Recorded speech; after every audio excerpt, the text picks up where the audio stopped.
how do we make sure we are doing as citizens everything that we can do? And just like you said, Dan, we gotta get involved. We gotta do our own research. We gotta keep people accountable. Let's go. Welcome to Citizen. Today we have a very special guest. Someone I guess I've known you. What year is this? 22? Since probably 2006, right? Late 2006? Yeah. Well, mid 2006. Didn't you? You got to Bravo Company as a brand new wet behind the ears private in the summer of 2006, I believe. Yeah, I think it was March. I think it was March. And then Mickey Ross was there for like a couple of months, and then you took over for him in the summer, right? Yeah. I took over for him. Yeah. So This is Joe Singerhouse, my former first sergeant in the 82nd Airborne, and you went on to do some other things as well and had done some things previously. Run me through your timeline in the military, because I know you were in the Big Red One for a while as well. Yeah. So I was in the first off, I was in the Wisconsin National Guard for 3 years. Okay. And then they wouldn't send me to Ranger School. So I was like, I'll show them. And I joined the Army. Well, was it that they wouldn't send you, or could they not get slots for it and stuff? See, back then in 1990, 89 and 90, it was, they wouldn't send me. Now that we're much older and less involved with myself, it was probably they couldn't get slots. Right. So if they got a slot in the Wisconsin National Guard, they weren't going to send PFC Singerhouse. They were going to send lieutenant or captain, somebody, get their money's worth. So I joined the Army, active duty full time in 1991, and went to Panama. First, the 508th Airborne was in Panama. And where was it? Is it Fort Gulick or something? What's down there still? No. So, I don't think anything's down there, but we had Fort Clayton was like where the headquarters of Southcom was. And then I was on Howard Air Force Base. Oh, okay. I see. Was School of the Americas still down there, or had they already moved it to Benning? No, that was at Benning, I believe. So no, I think after, what was it? 1989 is when the invasion kicked off. I think they'd moved the School of Americas from Panama before that. So first 2 years I was in an airborne battalion down in Panama, and it was fun. I did exactly what I said I was going to do. I went to Ranger School and graduated, and I put in, you remember the old 4187, I put in a 4187 as a PFC to do an OCOT, which is a continuous overseas tours. So my next duty assignment was Italy, in Vicenza. So also not bad. Yeah, my first 5 years in the Army, I was like, America, what? I'm having a great time everywhere else. So, and then I went to Fort Bragg, went to Fort Benning to be a drill sergeant, and then coming off being a drill sergeant, I re-enlisted and was going to get a Victor bonus or whatever. And I got to Germany, and the only place you can go in Germany airborne is Echo Company 51st Long Range Reconnaissance Patrol. And I was all pumped up about that. And I got to Germany and got to first PERSCOM, and some little PFC came out and said, "Hey, Sergeant, you're going to go to 1st Infantry Division." And I said, "Hey, PFC, no, I'm not. I have a Victor contract. You got to send me to a Airborne Ranger slot." And some sergeant major came out and said, "Hey, Sergeant, you're going to go to 1st Infantry Division. We're going to let you keep your bonus, blah, blah, blah, blah, blah. You got to go." And I looked at him and I said, "I don't know anything about Bradleys. I've never been on a Bradley. What do you do?" So, he said, "Well, you can get on the airplane with your wife and go back to the United States and get out of the Army for the Army breaching your contract, or you can go to 1st Infantry Division and be a platoon sergeant." So it's like, all right, where's First Infantry Division at? So Mm-hmm. we went there, and honestly, it turned out to be, gosh, one of the three great years in the Army. Mm-hmm. It was phenomenal. It went from me going to a motor pool, looking at four vehicles, and asking my driver, Specialist Gaddis, how do you get in it? Like, how do To be I honest, didn't I, know. I still don't know how to get into a Bradley. I can get into a Striker, but not a Bradley. Right, right. So Specialist Gaddis is like, anyway, showed me how to get into it, and it involves a socket and a wrench, and they're battle locked in the motor pool, and got in it, and man, went through gunnery, and just in the books, nobody helps you. Mm-hmm. So it's like, hey, there's this idiot, and he's in the platoon sergeant, Bradley, and we're going through gunnery, and I'm making all the rookie mistakes, Mm-hmm. and just in the books, and finally got down to the end and where you qualified, and we got what they call a perfect score, a 10 Mm-hmm. out of 10. And everybody's like, oh my God, how did you do that? And I was like, look, it's just wanting to succeed. Mm-hmm. That I don't want to fail in front of my platoon. They already think I'm an idiot because I'm a jump master, and here I am driving around in a Bradley. Right. Yeah. So then after that, went back to Fort Bragg, and that's when you kind of came in the picture. Mm-hmm. And I Oh, remember so when you came over to Second Bat, you were just coming back from Germany?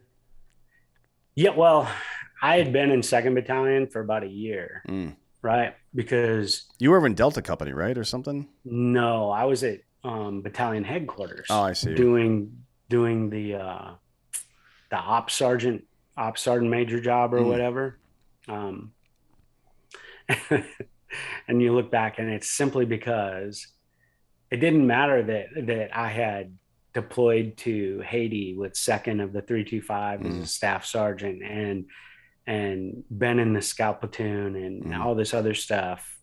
I came back to the 82nd. I had a First Infantry Division combat patch. Right. So, I mean, everybody, even Sergeant Major Flowers is like, I don't know what to do with you. And I'm like, dude, I am a jump master. Yeah. I am Yeah. a Ranger qualified. Mm-hmm.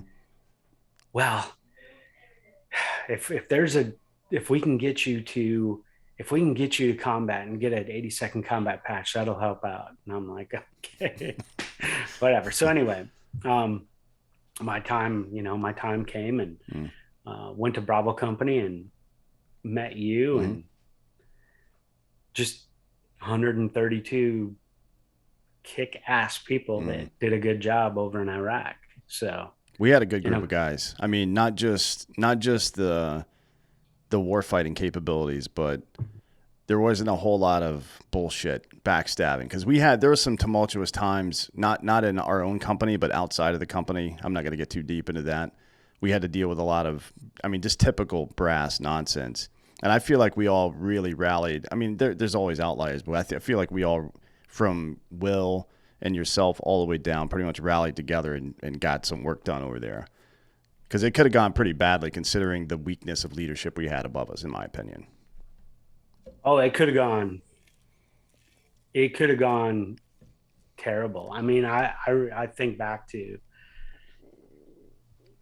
what we did as a company, and then I was thinking about this the other day. I was mowing the lawn, and I was thinking about towards the end. We originally were supposed to be on a 3-month deployment until First Infantry Division got in there with their tanks and Bradleys, right?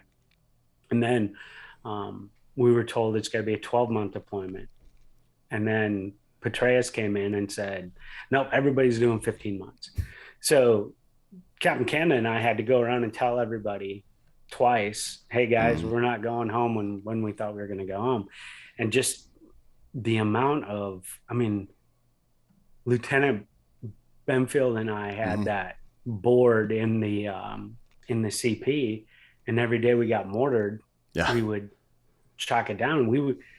We got up to 87 days in a row where we were hit with something. And, the company had I think it was 22 Purple Hearts altogether, Mm. and just I mean, we were lucky enough to be the first group ever to be hit with IRAMs, Yeah, you yeah. know, That was actually propane. I was talking to somebody about that the other day. I think that's the only time I've ever been afraid in my entire life because we're on the third floor of that shitty building that we shouldn't have been in the first place, and all of a sudden these 130-pound bombs start going off outside, just boom, boom, and I'm like, oh shit, I guess this is it. Yeah, yeah. So people, people that have never been to combat want to know what combat's about. Mm. So what was it like? Well, were you ever afraid of dying? And I was like, oh, and I wasn't really afraid of dying, but um, I know what it's like to know you're going to die Yeah. because twice in my life, I've gotten this feeling of, Mm.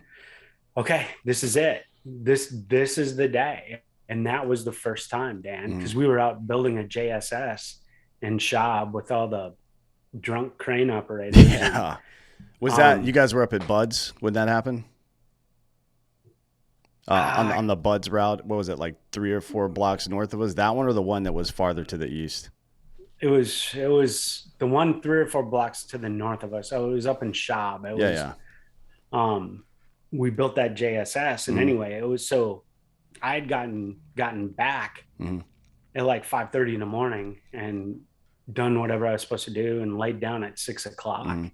and 6:30 in the morning. They were so loud and so concussive that my teeth hurt, Yeah. and I jumped up. I was going to go figure out what's going on. And the second one hit. Then I'm not lying. I just laid down on the cot, and I took my poncho line and wrapped around me, and I'm Mm. like, "This is it. This is the day Yeah. we're gonna die." Well, you can't. And I mean, if somebody's shooting, we'll run towards that and go shoot that guy. But you can't shoot a Mhm. you can't shoot a bomb. You know what I mean? Like No, you just got no, to kind of wait and see what happens. and so then once it stopped, then of course get up and go check on everybody and Mm. make sure everybody's all right. And then we had that other first sergeant come flying in the CP. Okay, anyway, we're getting into war stories Yeah, and yeah. away from the purpose of this, but Sure, yeah. yeah. So then, I mean, I retired in November of 2015. I retired. I had gotten to be a battalion command sergeant major for an infantry battalion, and that was awesome. Mm. That was awesome. And got selected for brigade command sergeant major, but that was back when President Obama was cutting brigades. Yeah, yeah. So they selected a whole bunch of us, and then Mhm. he cut brigades from, I want to say, from 50 something down to into the high 30s. Oh, wow. And one of the brigades that I got selected for was cut. So the Army really didn't know what to do with me, and they called me up and said, "Hey, I've got a great deal for you. You're going to go to Kuwait, and you're going to be the garrison command sergeant major in Kuwait." And I, Oh, I boy. said, "No, I'm not. Nope. You got to do something else." Yeah. And they said, "Well, that's what we got. And if you don't, you can retire with prejudice." And I was like, "You'll have my stuff in a week." Yeah. So, but I don't regret any of it. I mean, the decision not to go to Kuwait Mm. for a year away from my family was a good decision, and it's all good. It's Yeah. what you make of it. So Yeah, sure. Well, you've so the two the two principles that you chose to discuss today are 1 and 4. I'll support and defend liberty against all enemies, foreign and domestic, and no matter where I am, I'll be a leader. As a leader, I eat last. So you've your entire adult life can be defined by these two things, and I think a lot of ours can, but yours is super obvious. So now that you're back home, out of the military, you're working on leadership programs and things like that to continue trying to do this. I mean, it's a calling. There's no question about it. You're not going to get rich like doing this kind of stuff. It's just that it's not in the cards. It's like being a teacher or something. But it's very rewarding. I wonder, from your perspective, Let's start with the first one. I'll support and defend liberty against all enemies, foreign and domestic. Tell me what that means to you, like specifically. So it's the to me it's all about the Constitution, right? Mm-hmm. So we have just this last year, the attack on our Constitution is pretty relentless. And so you got to figure out how do you fight back, and what are you willing to do to fight back? Mm-hmm. And so as a citizen, and you've said the oath, and you've taken the oath, and I think you've probably taken it twice. Did you re-enlist? No, I didn't re-enlist, but I work for Homeland Security, so I took it then again. Yeah. So you understand that the oath isn't to any person, it's to the Constitution, right? And once you take that oath, you're obligated to uphold that oath, right? So about 3 or 4 years ago, I felt a calling that I needed to get more active in government, and trying to vet and pick people that we are calling leaders, that are running for election and stuff like that. So I started, and I got into with a group of people that were rowing the boat in the same direction I was. And 2 weeks ago, we filed a lawsuit as a group against a Secretary of State to make sure that our elections are fair and equitable, get rid of the voting machines and do stuff like that. So, and it's not advocacy for one way or another. It's honestly, it's more about teaching and knowledge, right? Letting people know what's actually going on so they can make a good informed decision. And so I've been involved in that. Number 4, good leaders eat last. That's kind of the program I built for foremen and supervisors in the manufacturing and construction world, because honestly, let's face it. So nobody gets leadership training out in the civilian world. Nobody does. Isn't that interesting? You get promoted based on to a management position based on your competence in the job, but those two things don't necessarily have anything to do with one another. Like you go back to your story of like supremely qualified to do a certain job, but you get put into a Bradley unit where you don't really know anything about the weapon systems or the battle movements or tempo or any of that stuff, and you just kind of have to adjust. I mean, you were a good leader and it worked out, but that's typically not the case. It's usually somebody's really good at something. It's like, oh, you're good at this, so you're going to be a manager of that. Those two things are not the same. So that when I got out of the military, I got hired to be an operations manager, and just it took me, I'm gonna admit, it took me like a year and a half to figure out that people were people were not, they weren't as motivated as somebody who volunteered for the Army. You know what I say? It took me a while to figure out that they aren't reaching and grasping for that next level. You know, they're just coming to work, they're working 8 hours, and they're going home and doing whatever. So it took me a while. It honestly, it took me a year and a half to figure that out. And so when I got hired by another company, what I found out was the foremen, right, were only as good as the foreman that they grew up under, like an apprentice or something like that. So if the foreman that they grew up under he didn't care about mentoring because he didn't want somebody to come up and take his job and do a better job than he did. That's the way the foremen were. So I developed this program, just basic leadership principles where, the foreman, you have to serve the people that you're working with, because the people that you're in charge of, your crew, they're actually the production, right? They're the people who make the money, who get things done. And if you don't do everything for them, then you're going to be over budget on job. You're going to fail on materials. It's going to cost the company money. Um, and then, it affects people's bonuses. And when you say things like that, they listen. But most of the foremen that you hire are either related to you somehow, or they showed up to work on time Right. every day and never got in trouble. And that's it. That qualifies them for a leadership position because they stuck with you long enough. So, So people will, if you're working with a group that may not be intrinsically motivated to do whatever it is, maybe they're good at their job and they show up on time and do well at that, but they don't necessarily have ambition to go higher in the company or start their own thing or whatever it is. They do start to listen when you quantify the stakes a little bit, right? mm-hmm. So that Yeah, you have to find, as a leader, you got to find a way to make sure that everybody working there has stake in the company in some way, right? yeah, And then quantify that to them, like your bonus hinges on this performance. That's a absolutely. pretty good leadership principle, I think. Well, that and, the only way you can get there is through trust, Mm, right?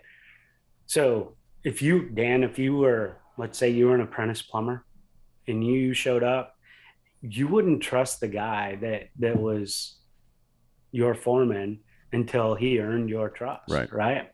Um, but if you as a leader can evaluate somebody rather quickly, let's say within 10 days, and just pick a few things out that make that guy click, like you, Dan, Mm, pick a few things out that I would make you click, and then I would exploit, not exploit those, but I would use mm, those because things you're good at, you're going to do more readily, right. more often. So using your strengths helps build the trust. It gets you motivated. And the old beat them down and tell them they're a worthless piece of crap doesn't work anymore. Yeah. So you gotta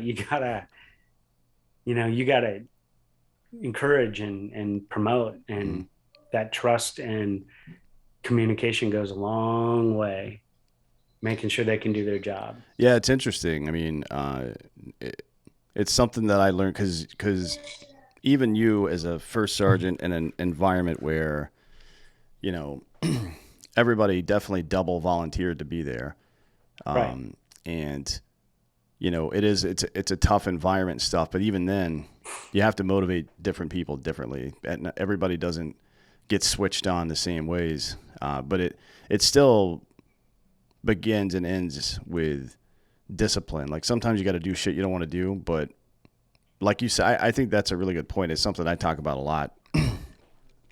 Uh, I suppose it's as simple as putting somebody in a position to succeed, right? Like Yeah. I'm not gonna be winning any dunk contests because I'm, you know, old and barely 6 foot tall. I'm not gonna dunk a basketball, but there's a lot of stuff I could do well. If you put me in those positions, I'll do well. It's part of being Right. a leader. Like a lot of people think leadership is giving orders and punishing the disobedient and rewarding the obedient, but that barely scrapes the surface of what's really going on there. I mean, you're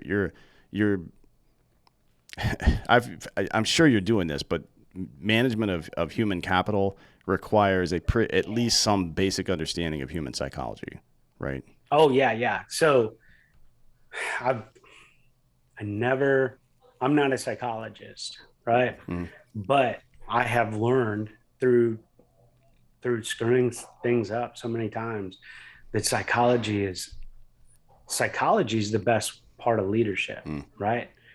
Figure figure that's my daughter's cat. yeah.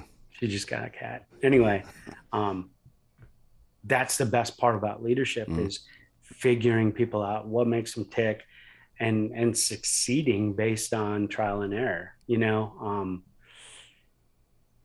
That's really in the civilian world what's needed, because communication, nobody teaches leaders how to communicate, mm, nobody teaches leaders how to um, effectively use people's strengths. mm, And when you look at all the people in the world that are simply just trying to take care of their family by coming to work mm, and doing a good job and being consistent, that there's way more of them than there are troublemakers, Sure. right? Otherwise, this whole Um, thing would have collapsed already, right? yeah. And so use those Mm, strengths, like your example of you not being able to slam dunk a mm, basketball. Well, as a foreman, as a leader, my job is to figure out if you have to slam dunk a basketball, how do I, as a leader, serve you mm, to make sure you have the right tools to do that? right. So I would just go get a big trampoline and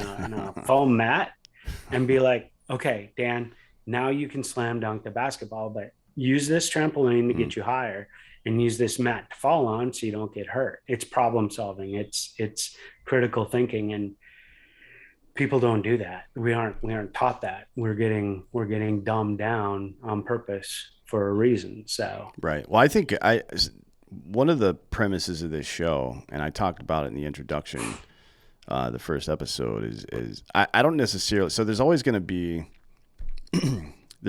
weak leadership, and there's always going to be bad circumstances that arise.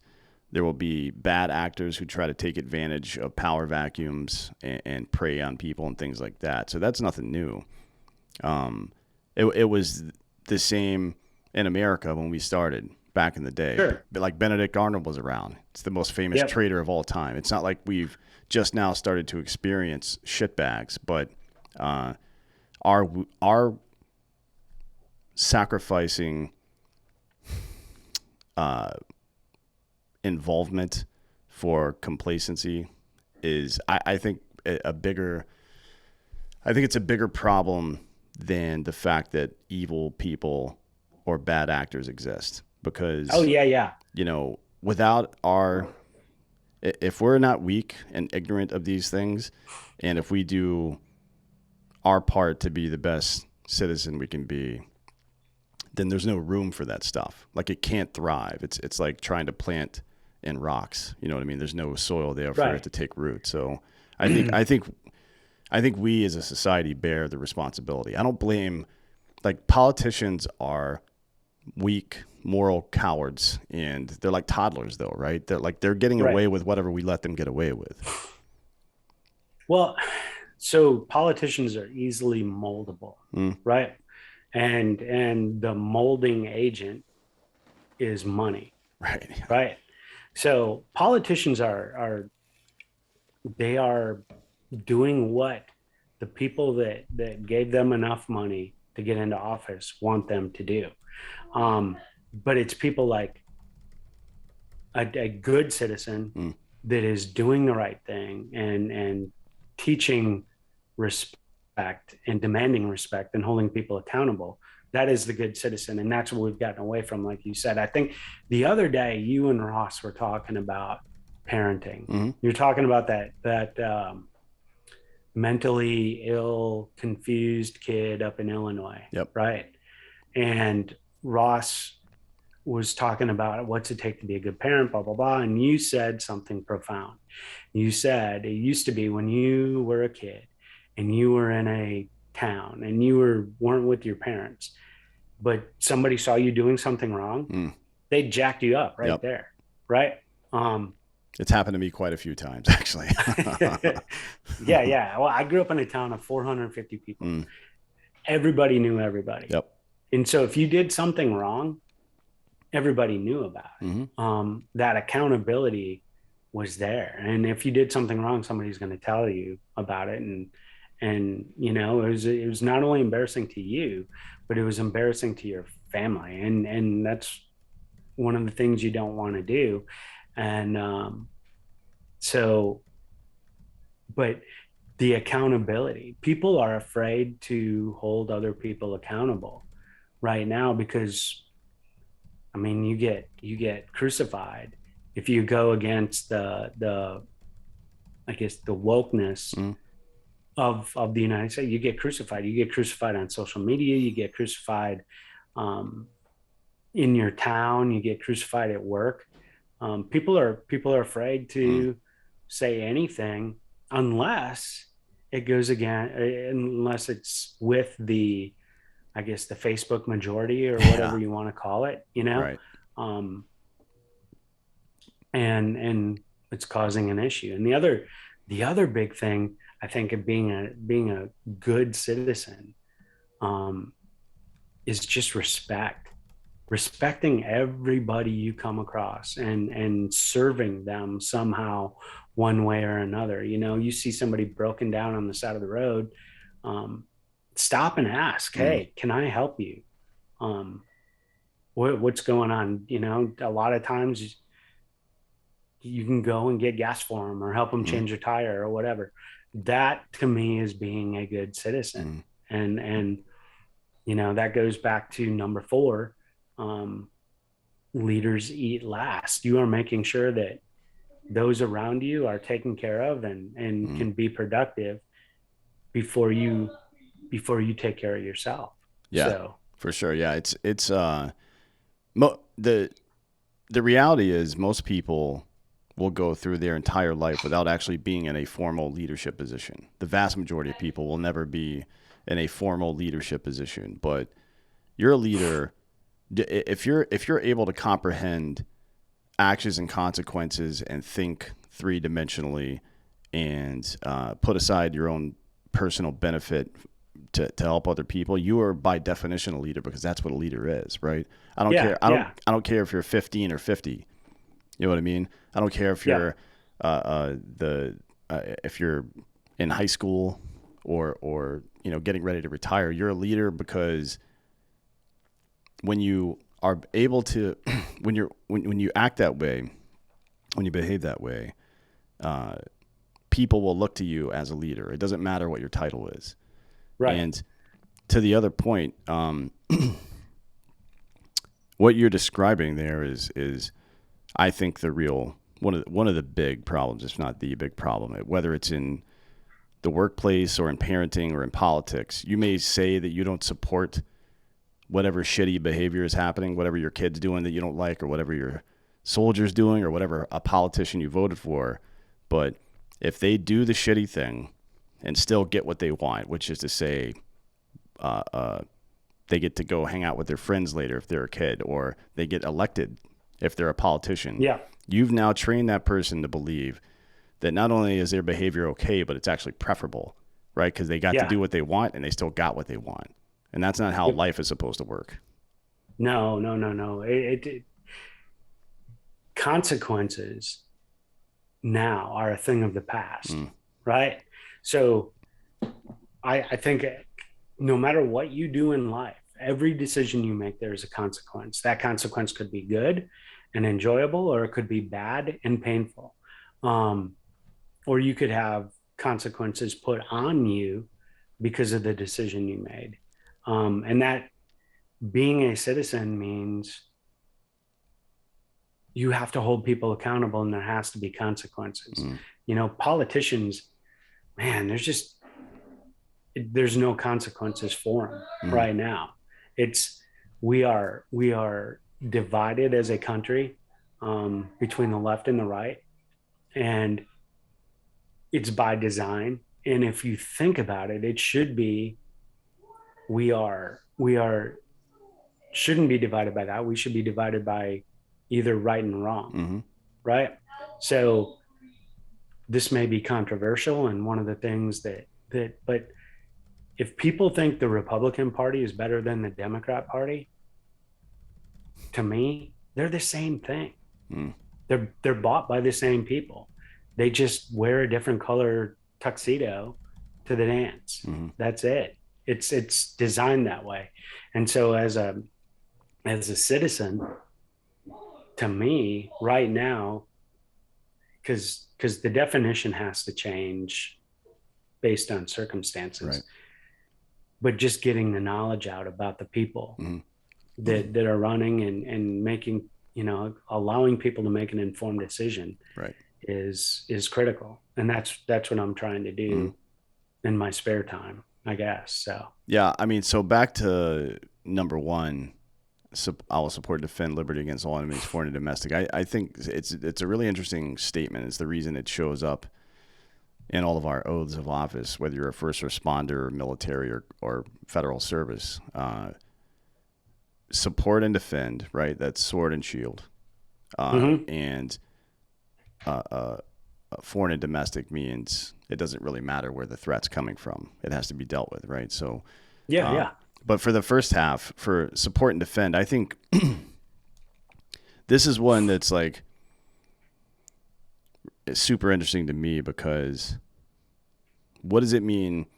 Like we've said these words in defense of the country, and it's very obvious what that means to support and defend the Constitution as a soldier. But as just a regular person, and let's reduce it from the Constitution just to liberty, which I think is what the Constitution is all about, because then it applies to not just America but everywhere. All right, sorry about that. We had a little technical difficulty. So we were talking about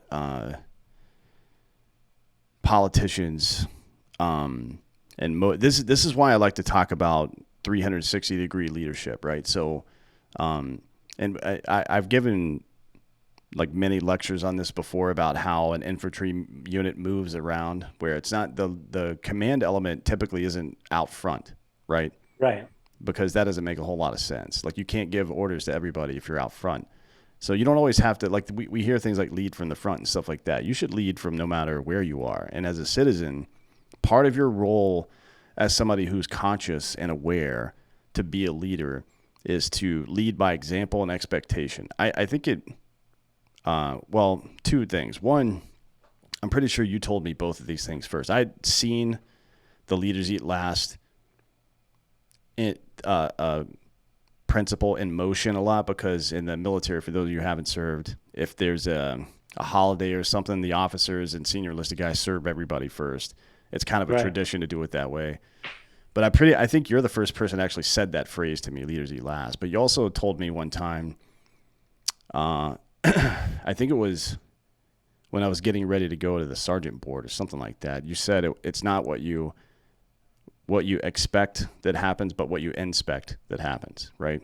Meaning, like if you just expect things to go the way they're supposed to and leave it at that, things are not going to go that way. That's true of if you're not checking on your kids, it's going to happen. The more time, the more time you spend finding them doing the right thing, right? The less time you're going to find them doing the wrong thing.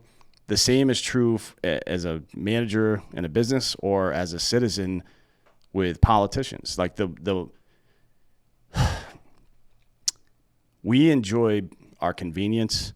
We enjoy being able to, like, especially people that are conservative and libertarian, they just want to be left alone for the most part. I think most people just want to be left alone. Yeah. But there's inherent danger in that, because somebody's got to be on watch, right? Yeah. Somebody, and right now it needs to be all of us. Like the bigger the problem, the bigger the threat, the more people that need to be on watch. We have like 2 dudes or 3 dudes on staff duty, or we have 50% security, or we have everybody's up and ready to shoot, right? There's different levels of that stuff.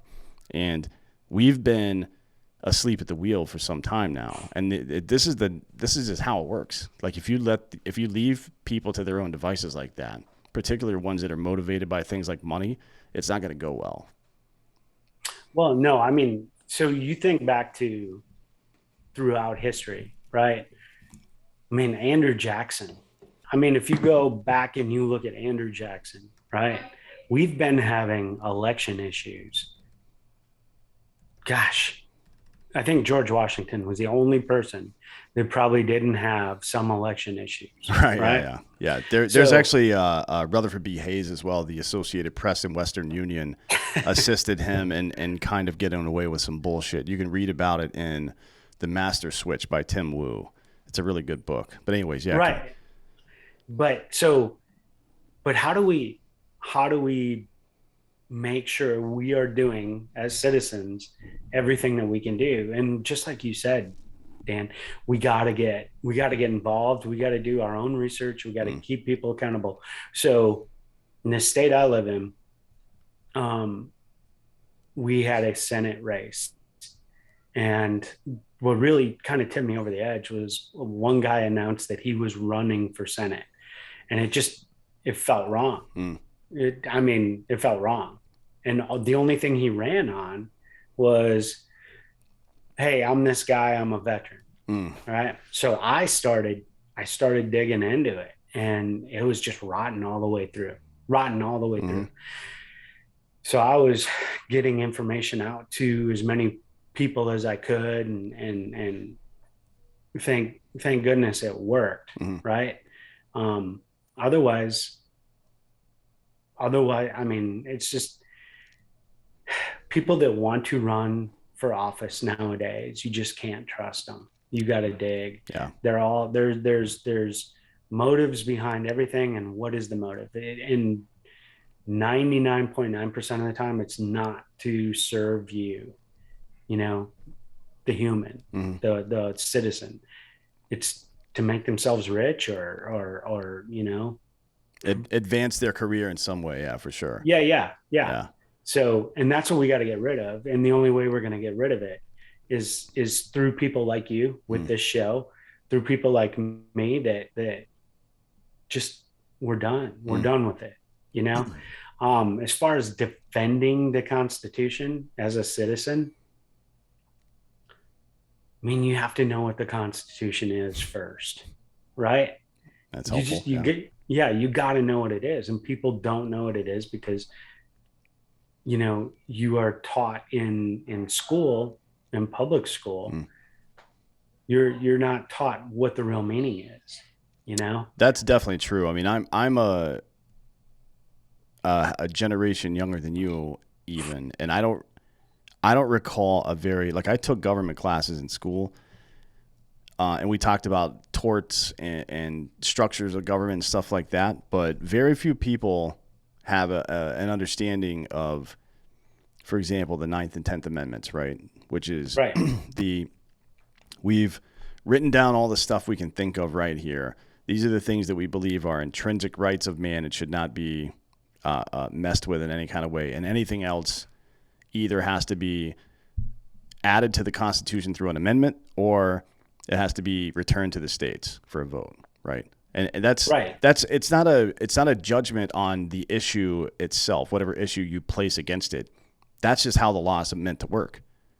You know what I mean? yep, So yeah, people get into these debates about guns or abortion or any of these other things, and they think that because someone is pointing out how the Constitution, our government works, that they're taking a side there. And in some cases they probably are, but that doesn't matter. What matters is that we all are playing the same game.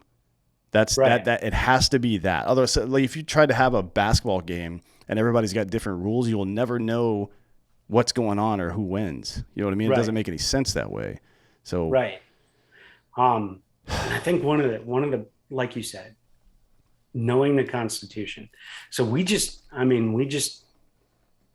to me dodged a Civil War type situation with the Roe v. Wade mm, um, decision. You know, if you knew the Constitution and you understood it, the whole decision was just moving that decision back to the states. right. That's all it was. Yep. You know, um, and then when it gets back to the states, people, if you don't like it, get involved and Go and vote. elect the politicians, elect and support the politicians and the candidates of your choice Hmm. to make sure that you get what you want. That's all it is. Yep. And one of the things about number four as well is what I've learned throughout life is to be a good leader, you have to be a good follower, right? Correct. Like the most jacked up things that I've ever seen in my life is when everybody's a leader Too many chiefs, not and enough Indians. and a task has to get done. The good example of that is I went to this school in the army and I was there for probably 9 months, but everybody was the same rank. Oh, you mean the Sergeant Major Academy? Yeah.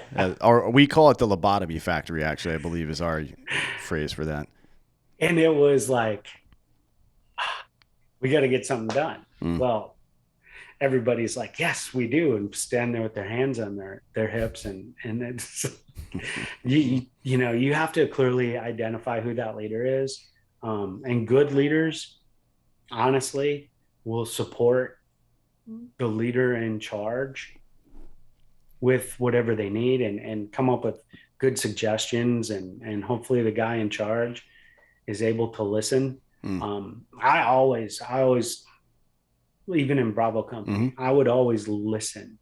Like you would have an idea, or Welter would have an idea, or T Arena even. Yeah. I mean, he would have an idea, and I'd just listen. Sometimes I'd say that's stupid and shouldn't think like that, or sometimes it's like, hey, that's a really good idea. Let's do it. Right. You know.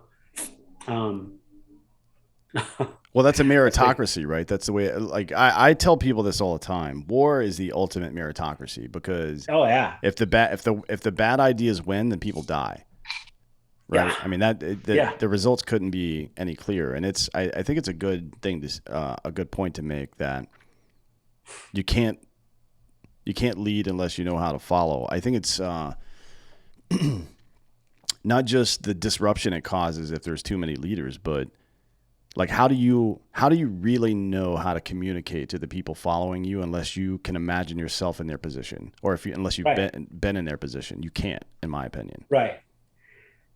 And how can you know as a leader or a citizen that what you're saying is coming across effectively? Mm-hmm. People don't ask questions.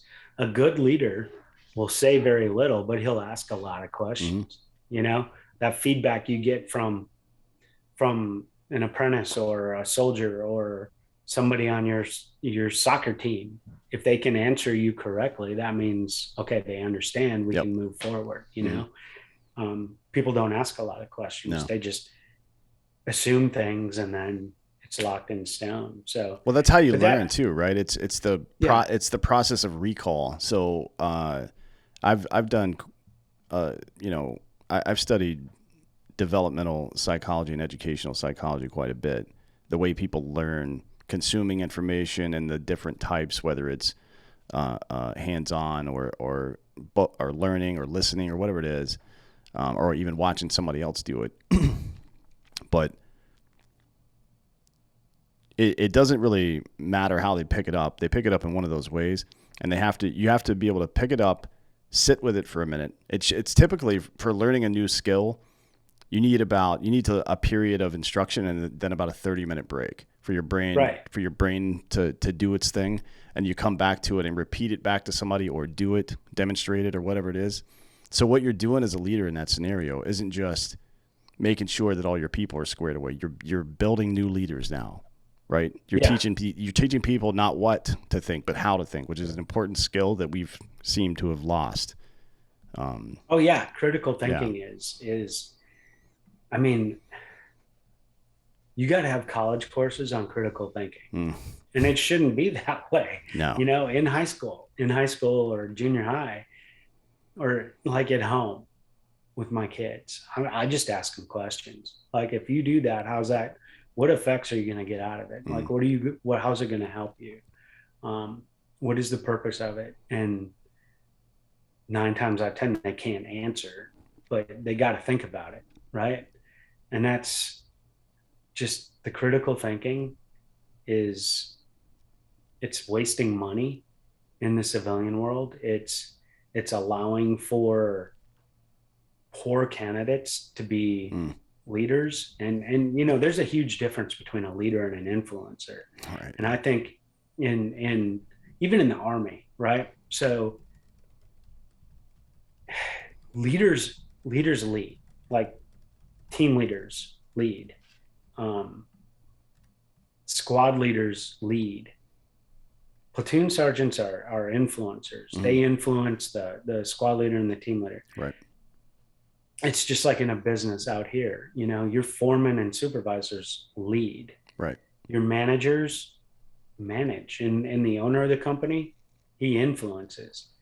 So, you know, that leadership is one of those words we overuse way too much. So the reality of that situation is that all of these people out there who think that they're not in leadership positions, that they're upper level manager or their CEO or business owner, that's who the leader is. In reality, they're the leader because they're the ones setting the tone for everybody that does the actual work, what you referred to earlier, like the actual the actual money makers, right? So it's like it's basically sergeants and privates, right? But there's no I guess foremen and lower level managers to some degree are formalized in the business world, but it's not formalized amongst the general citizenry. But if you introduce me to your group of friends, especially if you're like in your teens, 20s, or 30s, if you introduce me to your group of friends, I'll tell you who the leader is in about 20 minutes, right? Just from Oh, talking yeah, to you. yeah, Because there's going to be yeah, one, whether it's formal or not. And that may seem aloof, like it may seem like it's not that big a deal, but I promise you, like it's like being a parent, man. Everything you do is being watched and repeated, hmm and that is it's a responsibility that ordinary people that have taken the time to listen to shows like this or get involved in things, it's something that I think you should not be intimidated by. You should be drawn to that. Like it should be like, okay, cool. Now this is my next challenge, is to make sure that I'm being the best leader for these people I can be, whether I think like that or not, or yeah, whether we would actually say it out loud. I know that I'm in this position because I can see these people being influenced by what I'm doing. I think it's a really good guardrail to set up for yourself as well. Like, am I doing the right thing? Are the things I'm doing worthy of this trust and loyalty and admiration I'm receiving from these people? Do you know what I mean? yeah, yeah. And it comes down to number four. It's why leaders eat last, Mm, right? Um, and you just said it. It's trust. If you don't have trust in your leaders, one of two things is going to happen. Either you're going to get angry and revolt, which we haven't done in this country yet, mm, um, or you're going to become complacent and give up. And that's where I think we're at. And the congressmen and senators and state leaders and mm. stuff like that, they don't recognize it. They don't. They have this group of people that follow them around and tell them everything's good and Yeah. they're the smartest person on earth. And so millionaire wants to talk to you, and if you say the right things and dance the right way, he's going to give you millions of dollars. So this is what you need to say and do, and they're not serving us, you know. um and that's where we are, and that's why people need to do some critical thinking, and they Mm. need to get involved, and they just need to take a few minutes every day and look at other news besides what's on the TV. Right. You know, Yeah. I can't remember the last time I watched a mainstream media news program. Right. It makes me angry. Yeah. You know. Well, you can tell that you're being manipulated, and that doesn't feel very good. Like when you run into those situations in your social life, like in your relationship or in business or in your friend groups or whatever it is, and you can tell somebody's trying to manipulate you, you should become angry about that. That's not a good thing. Yeah. They are using you for their gain, right? And shouldn't be that way. Those people need to be serving us, doing what we elected them to do. Right. And the group I'm with, we are tired of having two bad choices and picking the best of the two. You know, that's what we're tired of. So it's just getting out there and, you know, like you said, being a community leader and getting people knowledgeable about candidates and where they stand from, and most importantly, who's bought them already and who's funding them. So yeah, it's we've come to believe in this country, like we were very adamant at the beginning that there wasn't going to be American royalty. We weren't going to have a patrician class. Now, right. Of course, that developed rather quickly as it does, but it was isolated. Now it permeates throughout our entire culture. But this is from this show, all the things, all the principles together is really leading towards one general idea, and that's that the seat of power in a free society is our collective dedication to liberty, right? Not one person or another, not one party or another. That's why I like the support and defend and foreign domestic elements of our Constitution. That's why I included them in this, because it suggests that followers or that people that believe in it is intentionally designed to remove institutional power from the state and apply it to principles. ethics, Right. right? Not a person, not a group, none of that bullshit. It serves every pursuit that you'll ever go through in your life, whether it's electing leaders, whether it's your business situations, or whether it's raising your family. Every single one of these things can be defined by this. And the good news is that as much as things are kind of jacked up right now, and as much as we are to blame for it, we also hold the keys to unfuck this situation, right? Yeah, we do. Like it'll be our collective effort, how we realign ourselves, how we change the paradigm from looking to these people as our leaders to looking to them as servants, the same way that we are servants to the cause of liberty, right? That is how you should approach that. And that's my main goal for this, is to get people to take ownership. Yeah. And so one of the things we've been lulled into as a citizenry is that we always need to think big, right? Well, how are we improving? How are we getting better? How are we getting bigger? Well, I will tell you, as a citizen, that city council member job means more to you personally than House of Representatives in the United States Senate does, right? Not only does it have more influence over you, but you have more influence over it because you're a part of a smaller pool of people voting to elect them. That means you have more power yourself. Absolutely. But the amount of people that just don't get into local politics, to me, Dan, that's part of being a citizen. It's not, you don't have to be that city council member, but you have to know who that city council member is and what they stand for. And you have to have conversations with them and tell them what you think is right and what you think is wrong. And then honestly, being a good citizen is just being able to say, hey, I was wrong. And I apologize. We don't do that anymore either. We don't apologize unless, it's politically feasible to do that. Yeah. We don't apologize. A good citizen, just like any good human being, is, hey, we all make mistakes. And then accepting that apology and moving on. That's one thing we don't do, but I think that's important, is to be a good citizen is to admit you're wrong. And then when somebody else admits they're wrong, accept it. Like, don't banish them from the island. This isn't Hunger Games, Yeah. Grace is weird that way. You typically only get it if you give it. And we all stopped giving it so we could make points. Like I run into this in social situations a lot too. You meet up with somebody that you haven't seen in a while, and you spend the first 10 minutes of your conversation talking about how stupid everybody else is. Is that? Yeah. Have you really done anything? I think you've. Yeah. Honestly, I think that's a net negative when you sit around talking about it. And that's why I switch. Not that we were necessarily doing that on the old show American Party, but I feel like just covering politics in America in general, you fall into that trap. There's enough people out there talking about what's wrong. I want to talk about how to make it right. It seems like a much better use of all of our time. Well, Dan, I will tell you that there are groups of people that are springing up all across the United States, and they are doing exactly that. They're not like, oh, this guy, that guy. They're like, how are we going to fix it? It doesn't matter what the name of the human being is in that position.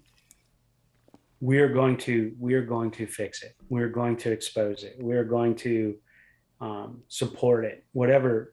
And it's getting better, but you also have to go through the beat down because the establishment attacks, and they've got a lot of money and they attack pretty hard.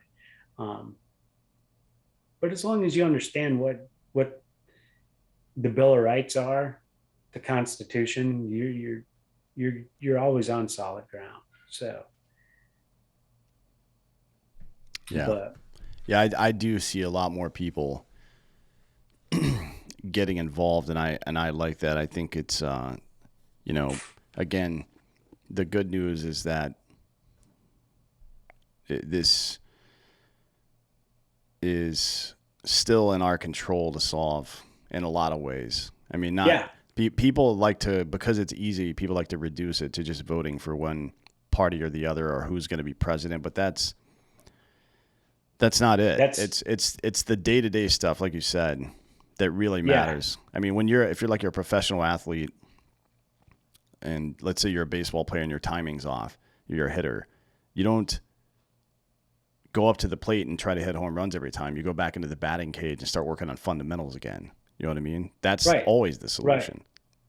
It is. And simplifying things. Like we have, honestly, when you were talking about this generation and that generation, when you think about where all this started and we started getting super complacent, it was after World War II. Mm,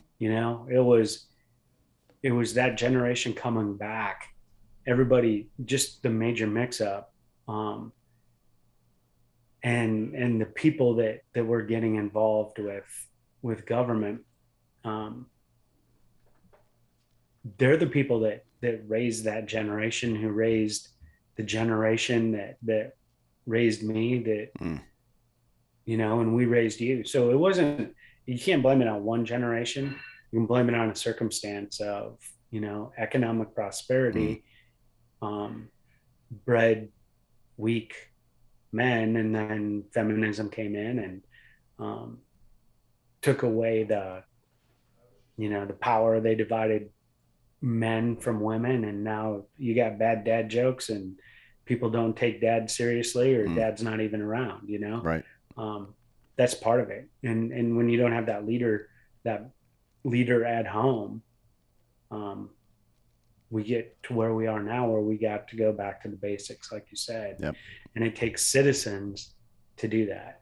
You can't depend on your politicians, No, no, or even your ministers anymore to do that. no. A guest we had on about a month or two ago, said something um, that I don't know if I've ever heard anybody say it in the way he said it before, but basically said the smallest form of government is your family. Yeah. Uh, and I enjoyed that quite a bit. And it's not just because I think you should only focus on that, but like if you start there and then model like everything else you do in business, in life, the way you handle yourself on the internet, the way you debate and discuss with people, and the way you vote should reflect that same value, right? Like Right.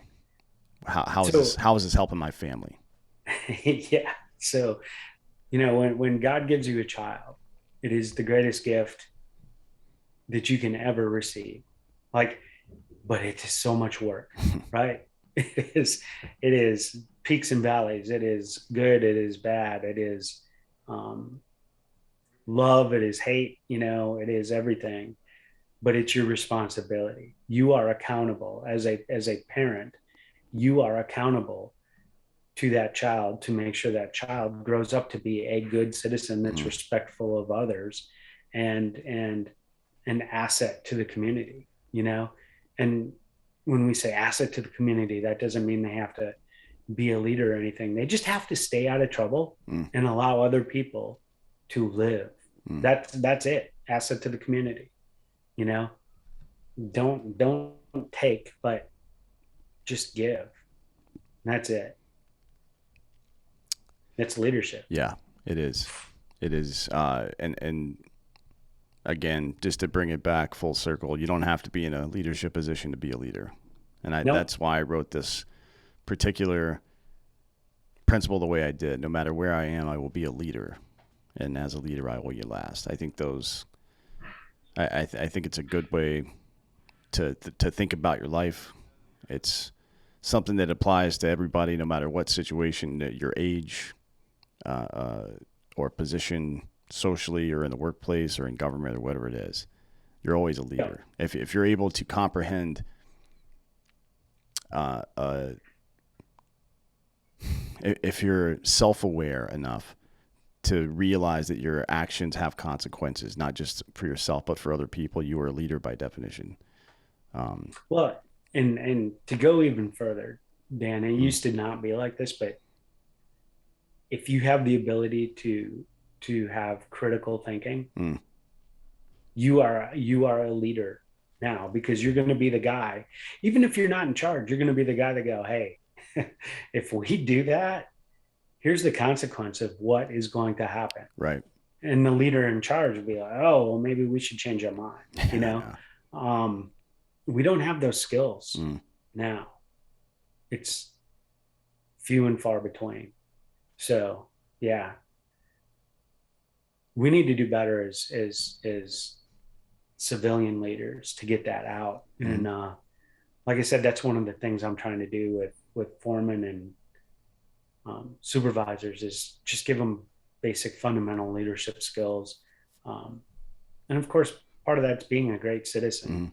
You know, you can't lead from behind bars Right. Yeah. or on probation or something like that. So that's part about being a good citizen. Yeah. And I hope it goes without saying, but being a good citizen doesn't mean being bending the knee. It doesn't mean being loyal to political parties or Oh yeah. certain politicians or anything like that. It is defined as is, right? Like not there's no element of loyalty to a particular person or political party involved in being a good citizen. It is No. being a good citizen is the same here as it is anywhere in the world, regardless of what kind of political structure you have. Right. It's always the same. Look, I'm pretty conservative. Mm. I wouldn't say I'm a libertarian or a Republican or anything else like that.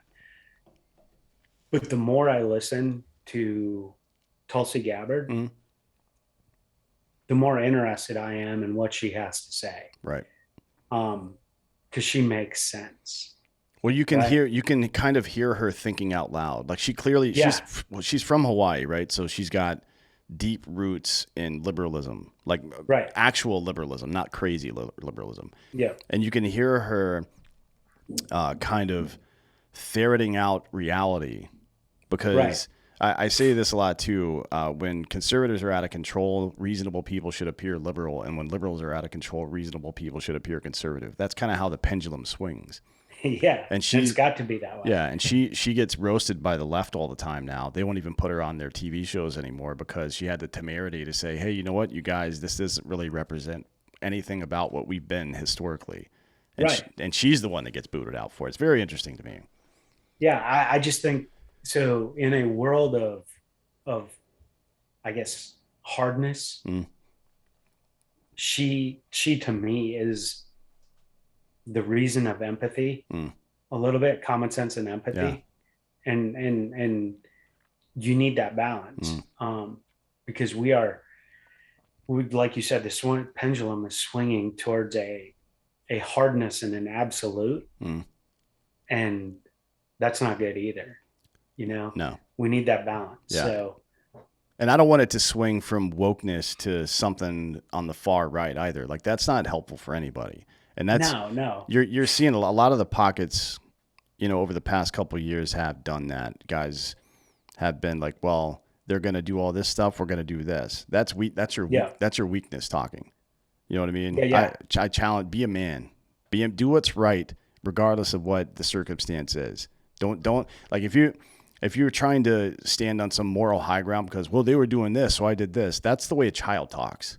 You know what I mean? Like that's completely unacceptable. I don't accept that at all. I hate when people say shit like that. No, I'm with you. So just because somebody does something wrong, that gives you no authority to do something is equally wrong back. Mm.